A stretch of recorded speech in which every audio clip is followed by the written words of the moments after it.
Mas aí a gente tá aqui hoje e eu me toquei, a segunda vez que eu vim aqui em Teresina. Pois é, já não gravou nada. E a gente não gravou nada e eu me toquei que, pô, tem uma... Não deve ser um assunto, eu não sei se tu costuma falar muito sobre essa época, sobre esse... Não, às vezes me perguntam, mas geralmente me perguntam mais quando eu faço coisa pro exterior, né? Então, mas eu acho que é uma época importante na minha carreira.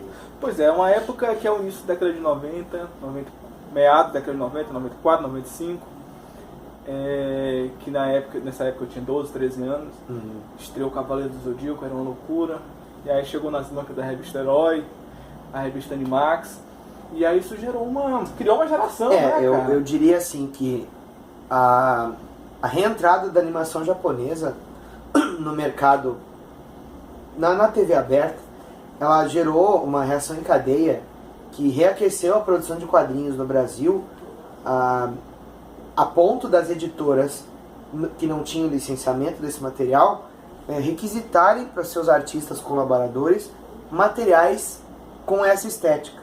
Então, aquele início dos anos 90, que teve muito super-herói brasileiro que tentava emular aquele negócio da Image Comics, assim como deu uma esfriada com o advento da animação japonesa, Cavaleiros, que citou, Yu Yu Hakusho, Sailor Moon, tantas outras séries, o próprio Dragon Ball, que Guerreiras Mágicas e várias outras. Isso aí fez com que as editoras vissem o mercado editorial voltado para esse público e, consequentemente, usassem de talentos nacionais para chegar a esse público, até porque as editoras não publicavam material assim aqui. As que publicaram, ou que publicavam, às vezes era pirata o negócio, ou não tinha uma continuidade, sabe? Vendia mal por causa da má distribuição e não tinha uma sequência disso. Então, essa geração que tu fala, né, ela não estava sozinha.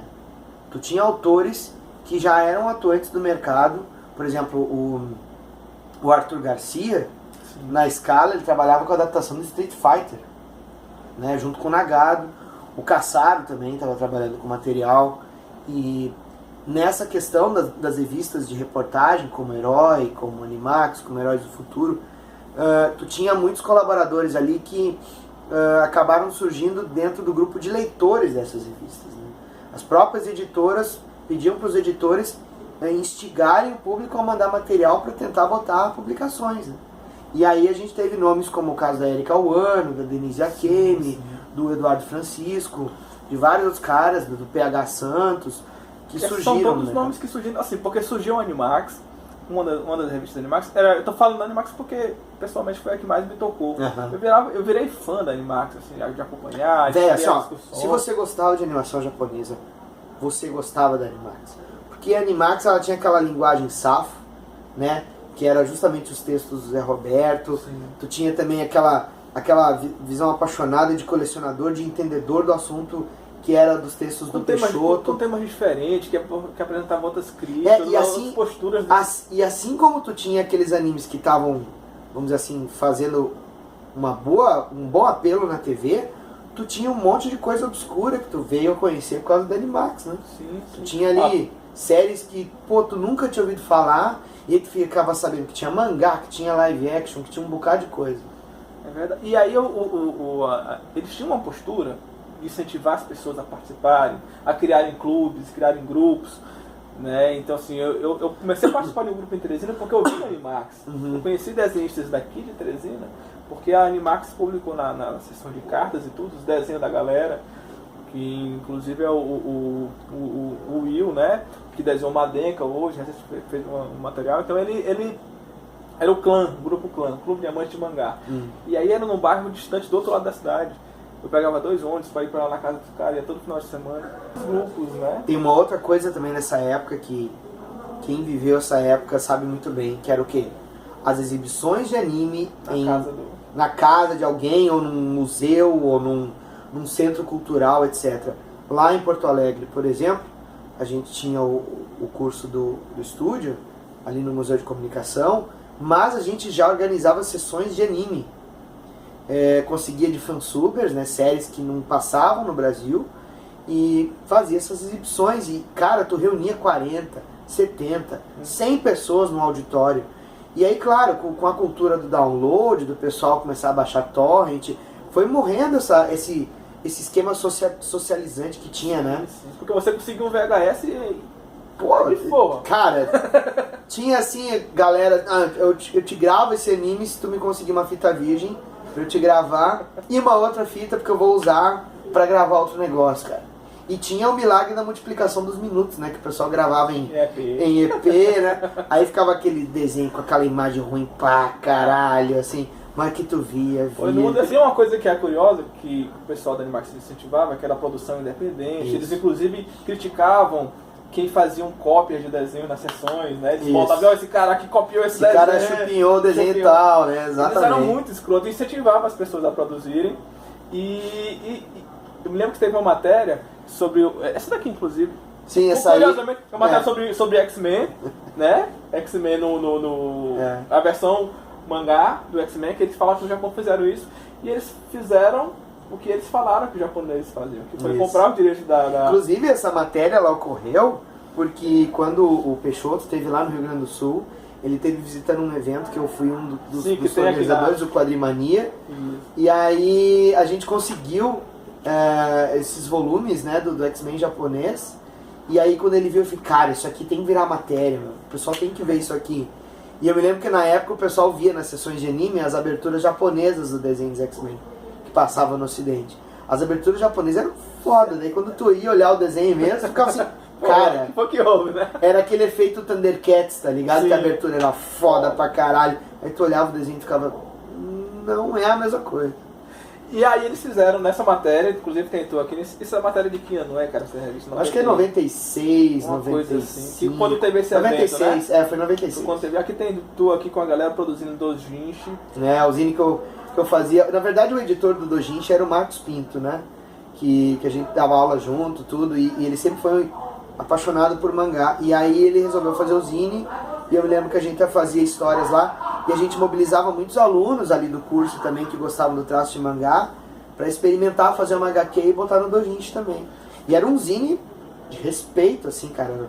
Cento e tantas páginas lá. Sim, o Marcos fazia um trabalho muito ferrado de diagramar. E eu me lembro que, cara, a gente não tinha nem um computador para diagramar direito.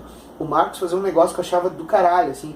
Ele imprimia as colunas de texto, e ele queria botar uma imagem como marca d'água, daí ele imprimia as colunas de texto no papel vegetal e botava em cima da imagem, que era a marca d'água, e quando eu saía na Xerox, o desenho virava uma marca d'água. Então, quer dizer, foda-se Photoshop, foda-se PageMaker, cara. O cara fazia isso aqui na Roots. Papel manteiga, né? Exato, Roots, cara. E aí o Peixoto nessa época, foi o Peixoto que te conheceu aqui, ele te conheceu nesse evento com esse fanzinho? Na verdade foi assim, a Animax já existia, e nessa época que a Animax estava saindo, eu estava num hiato, porque tem muita gente às vezes que conheceu o meu trabalho nessa época da Animax, acha que eu comecei na Animax. Na verdade eu comecei antes com quadrinhos de terror para The Art, desenhava quadrinhos de sacanagem também para a editora Ondas. Eu era menor de idade, usava o pseudônimo. E aí, quando eu comecei a desenhar pra Marvel, eu tinha 20 anos, 19 para 20 anos, eu fiquei uns 2 anos trabalhando direto pra eles lá. E aí eu tava estudando, eu tava me ferrando nas notas de publicidade e propaganda. E aí eu dei um tempo, eu parei de trabalhar um pouco lá pra fora, porque o prazo era muito mais apertado do que é hoje em dia. Tem um monte de fatores, né? Porque eu não tinha computador, a internet banda larga para mandar página em alta não tinha, então tu tinha que usar envio internacional via FedEx, os roteiros vinham por fax e tu gastava interurbano pra caramba. Resumindo, eu parei de desenhar quadrinho lá pra fora. E aí o mercado brasileiro começou a ficar convidativo pro traço do quadrinho japonês e eu já gostava de alguma coisa.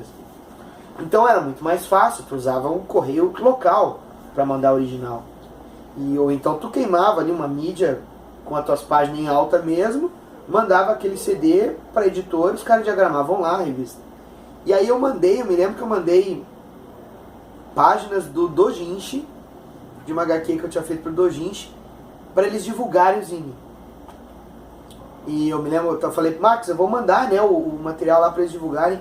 Mandei, E eu me lembro que o Peixoto mandou uma mensagem de retorno, assim, pelo fax também, falando que ele queria muito conversar comigo e com o pessoal aqui para tentar fazer alguma coisa de publicação. E essa publicação em questão foi a surpresa, era o Mega Man. Sim. E aí ele veio pro evento no Quadrimania. Tu fez o número 2. E eu trabalhei no número 2. A revista, pelo que eu me lembro, que foi dito na época, ela ia ser sempre desenhada pela esposa do José Roberto Pereira, né? Que era ilustradora também, ou é ilustradora, não sei. Que fez a número 1. Isso, ela fez a número 1. Mas eles queriam alternar os artistas. E aí eles pediram, inclusive na número 2, pra gente tentar seguir o model sheet, né? O design que ela tinha feito para os personagens. Por isso que quem compara a número 2 com a número 17, que foi eu que fiz também, vê a diferença. E eu me lembro que na número 2 nós dividimos, por causa do prazo muito apertado, a gente dividiu entre 3 artistas. Eu, o Marcos Pinto e a Alexandra Teixeira, né? E aí nós 3 fizemos a revista, as cores foram pintadas em aquarela pelo Samuel Knevitz.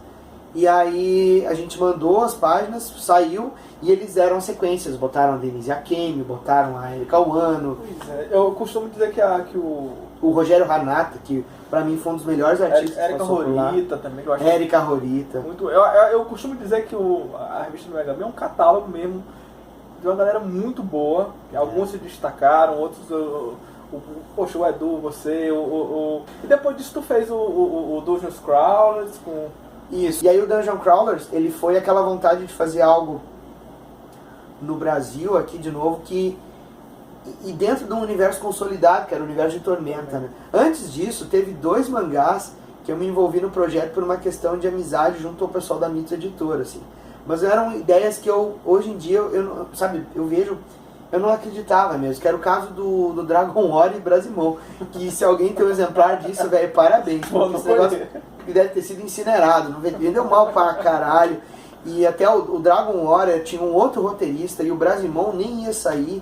A outra revista que eles queriam lançar, que era na linha Pokémon, Digimon, o cara tinha queimado o prazo também. E aí do nada eles pediram pro nosso estúdio: vocês podem desenvolver um negócio nessa linha aí, vocês têm que fazer 60 páginas em 20 dias. Eu falei, pá. Aí a gente criou o Brasimon. E aí, depois disso, eu fiquei, porra, não, eu quero fazer um negócio legal aqui no Brasil. E aí veio o Dungeon Crawlers, que eu e o Cassaro desenvolvemos junto é um dos projetos que eu tenho muito orgulho, assim, dos meus projetos autorais. Assim. Acho que essa década de 90 marcou bastante por conta disso, desse tipo de revista, esse tipo de formato de divulgação que a gente não tem mais. O que é que tem de parecido hoje, assim, desse A Mundo dos Super-Heróis, sem dúvida. A Mundo dos Super-Heróis, eu acredito que é uma das revistas que mantém a cultura de você ficar informado das novidades, mas te traz um histórico também. E a Animax tinha muito isso. E a Mundo dos Super-Heróis, por exemplo, eu vejo quando eles fazem as matérias sobre as sagas das editoras, dos personagens, é um resgate que não tem Wikipedia que te substitua. Porque tem uma visão ali de um jornalista, o cara te entrega o plot da história, histórico dos bastidores, é bacana, sabe? A Mundo dos Super-Heróis é difícil você pensar que é uma revista de reportagem, hoje em dia que as pessoas têm sites de cultura pop, e aí as coisas já saem, o trailer e logo já vira notícia, tudo. Tu tem uma revista como a Mundo dos Super-Heróis que faz uma parada assim. E aí eu vejo uma revista como a Animax e a geração de leitores que ela criou, e tu percebe que esse pessoal, eles também olham muitas vezes esse imediatismo da informação com certo receio, assim, e aí tu percebe que é meio papo de velho isso, mas cara, você não tem a internet como você tem hoje para trocar informação, e aí tu ficar sabendo daquele anime, daquela história, e aí você não tinha o acesso na internet como você tem hoje para poder achar imagem, para poder achar informações sobre trilha sonora do tal anime, ou elenco de dublagem do tal personagem, ou o que o autor fez, ou os mangás que ele já desenhou, sabe?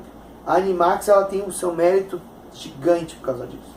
E eu acho que é legal que ela conseguiu existir e ter personalidade própria numa época que tu tinha herói, que era sinônimo de informação sobre cultura pop. Só que o guarda-chuva da Herói era gigantesco, né? E às vezes a animação japonesa, que era o que estava ali forte, fino, sabe? Ele se diluía no meio daquilo. E a Animax, ela era... Focou no público, né? Focou no público e foi fiel a ele até o fim, assim. Ao fim, que não é o fim, né? Porque hoje em dia você pode falar tanto com um leitor, como pode falar com um editor da época, e tu tem os blogs, o próprio Peixoto tem um blog, né? Que ele mantém as informações sobre cultura japonesa. Tem a comunidade, eu acho também. Tem uma comunidade bem grande demais. Inclusive, recentemente, a Herói também está com um projeto no Catarse para publicar um livro de suas histórias, que é uma prova de que realmente essas revistas marcaram e informaram, e formaram um público, inclusive um público produtor, um público leitor. Te falo outra coisa, essas revistas, elas prepararam muitos caras que estão hoje no mercado editorial. Tem muito cara lá na JBC, muito cara na Panini mesmo, que cresceu nesse universo. E é uma revistinha tão pequenininha, né, cara? Eles diziam até assim, você não sabe nem a periodicidade dela, se ela seria quinzenal, se seria semanal, porque de vez em quando saía uma nova, você ia na banca, eu não sei, durou mais de 50 edições, não foi, Animax? E era uma revista que você conseguia distinguir o que era uma da outra por causa da capa, que elas conseguiam ser diferentes. Que você lia tudo também. Hoje em dia é difícil, o cara vai olhar assim, putz, será que eu já tenho essa? Porque a programação visual é tão parecida, né? Eles conseguiam deixar uma edição distinta da outra. Então é isso, a gente bate papo com o Daniel HDR, que participou desse movimento, desse período também, que fez parte dessa história, que desenhou a Mega Man, participou desse... Conviveu com esse pessoal também, com esses desenhistas. É importante dizer, sabe, a trajetória de evolução artística que esse pessoal que surgiu nesse período, no caso da Érica Wano, do Edu Francisco, da Érica Rorita que você citou, do PH, o modo como esse pessoal cresceu artisticamente, sabe, como se preparou para o mercado. E aí você nota que às vezes uma coisa que está ali, que pode ter passado desapercebida, foi importante para a carreira desse pessoal, sabe? E eu acho muito bacana e é muito legal que quando eu vou para São Paulo, quando eu posso, eu reencontro essa galera. E é aquela mesma galera que tu acabava conhecendo no AnimeCon, que foi um evento que surgiu dentro das páginas da Animax. Mesmo pessoal que você acabava encontrando quando você ia num evento, tipo... Tinha um evento no Paraná chamado Anime Encontro, daí tu ia lá, tu encontrava a Érica, tu encontrava a Rorita, a Beth Kodama, que agora tá trabalhando na Panini, sabe? Essa galera toda, pô, era muito legal, sabe? E ao mesmo tempo que eu vejo com saudosismo, eu acho legal porque você pode seguir em frente e construir os teus passos e perceber. É sempre o que eu digo, sabe? O passado é importante.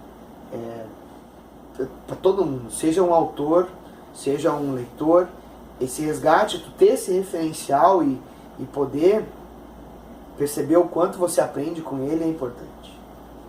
Então é isso, gente. Eu não queria só dar um recado. No final do mês a gente vai sortear esse desenho. O Daniel autografou aqui para os clientes da livraria. Inclusive, se você está vendo esse vídeo aí no YouTube, acredito, no meu canal do YouTube tem um making off desse desenho, passo a passo, é Daniel HDR Art, youtube.com/Daniel HDR Art. Valeu, gente. Obrigadão. Quem gostou, dá aqueles curtida, clique, aquelas coisas. A gente sempre pega. Obrigadão. Isso aí, meu velho. Valeu. Deixa eu ver se tava gravando mesmo. Só faltava. Tá, foi 22. Né? Tem uma coisa que eu nunca sei fazer nesses vídeos, é aquele comecinho que a gente faz gritando assim. Bem-vindo! Eu detesto isso. Não vai. Cara, olha, cara que quer ser youtuber mesmo, tem um desprendimento moral muito grande, né, fazer um negócio desse.